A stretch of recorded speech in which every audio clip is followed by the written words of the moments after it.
نحمدہ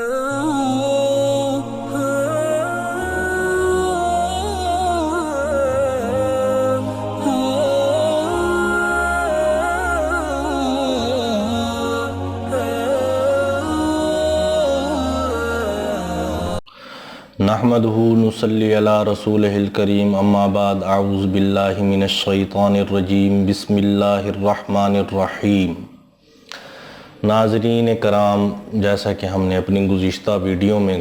رمضان المبارک کے مسائل، صدقہ فطر کے مسائل اور دوسرے مسائل کے متعلق آپ سے گفتگو کی تھی، تو آج ہی ہم اسی سلسلے کو آگے بڑھاتے ہوئے رمضان المبارک جس طرح ختم ہو گیا، اللہ تعالی ہمیں رمضان المبارک کی برکات سے مالا مال فرمائے اور ہمارے تمام نماز، روزے اور قرآن کریم کی تلاوت کو اللہ پاک قبول فرمائیں۔ تو ناظرین، جیسے کہ معلوم ہے کہ رمضان المبارک ختم ہو چکا ہے اور آج چاند کی رات ہے، اور جو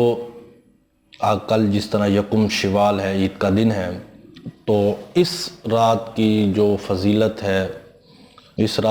فضیلت ہے وہ بڑی برکت والی ہے کہ ان راتوں میں عبادت کرنا انتہائی ثواب اور بڑا ہی اعلیٰ مقام حاصل کرنے کا ایک ذریعہ ہے۔ ان راتوں میں جو عبادت ہے وہ، کیونکہ آج کل جس طرح لوگ ہیں کہ رمضان المبارک کے روزے ختم ہوئے اور عبادت کرنے کی بجائے بازاروں میں رخ کیا، ہوٹلوں کی طرف چلے گئے، اور ہم اس کی برکات سے بالکل ہی محروم ہو جاتے ہیں۔ تو اس سے بچنے کے لیے کہ ہم اس طرف نہ جائیں، تاکہ ہم اللہ اور اس کے رسول صلی اللہ علیہ وسلم کے طریقے پہ عمل کریں کہ انہوں نے کس طرح زندگی گزاری اور ہمارے لیے کس طرح ایک نمونہ بن کر گئے۔ تو اس کی فضیلت کے حوالے سے رمضان المبارک کی آخری اور شوال المکرم کی پہلی تاریخ کی درمیانی شب عید الفطر کی رات کو جاگنا، تلاوت اور نوافل اور ذکر و وظائف اور درود شریف وغیرہ عبادات میں مشغول رہنا مستحب ہے۔ تو مستحب عمل یہ ہے کہ اس رات کو جاگنا، عبادت کرنا، اللہ سے گڑ گڑا کر معافی مانگنا، توبہ کرنا، اپنے جو گناہوں پر شرمندہ ہونا، تو اس کا بڑا یہ ایک ثواب ہے، مستحب لکھا ہوا ہے کہ مستحب ہے۔ اسی طرح ایک حدیث میں ارشاد ہے کہ جو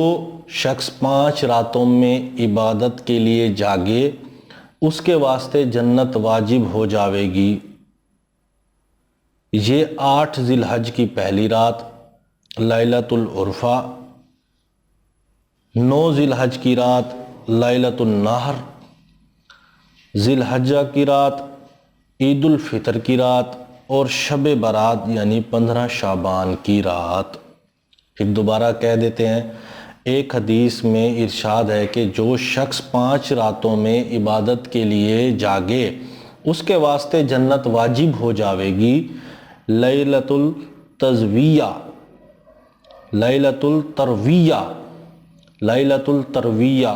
8 ذی الحجہ کی رات، لیلۃ العرفہ 9 ذی الحجہ کی رات، لیلۃ النحر یعنی ذی الحجہ کی رات،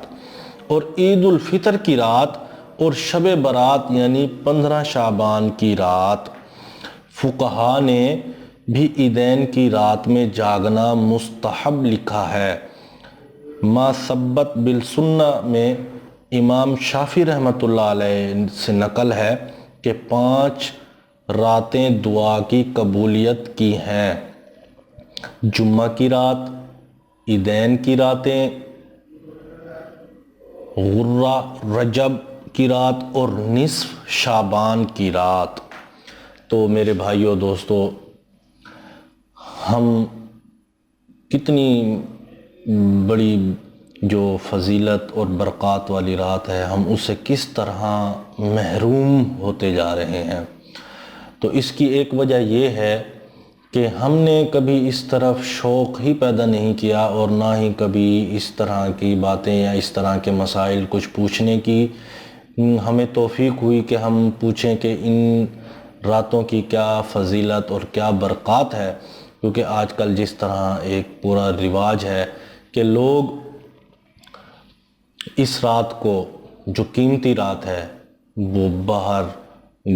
گزارتے ہیں، ہوٹلوں میں گزارتے ہیں، شاپنگ کر رہے ہیں جی، یہ کر رہے ہیں، وہ کر رہے ہیں، اور اس طرح گانوں کا سلسلہ اور فلمیں کہ رمضان ختم ہو گیا آپ پھر یہ آزادی، اور پھر اس طرح کی جو زندگی گزارتے ہیں، تو کتنی ہی ایک دکھ کی بات ہے کہ ہم جو قیمتی راتیں ہیں، جو ہمارے گناہوں کے بخشوانے کا سبب ہیں، تو ہم ان سے کس طرح محروم ہو جاتے ہیں۔ تو اللہ تعالیٰ سے دعا ہے کہ اللہ تعالیٰ ہمیں ان تمام راتوں میں، بلکہ آنے والی آگے تمام جو سارا سال ہے یا آگے جو جتنی بھی زندگی ہے، اس میں نماز کی پابندی کی توفیق عطا فرمائیں اور سنت کے مطابق زندگی گزارنے کی توفیق عطا فرمائیں۔ وآخرون الدعوانا ان الحمد للہ رب العالمین۔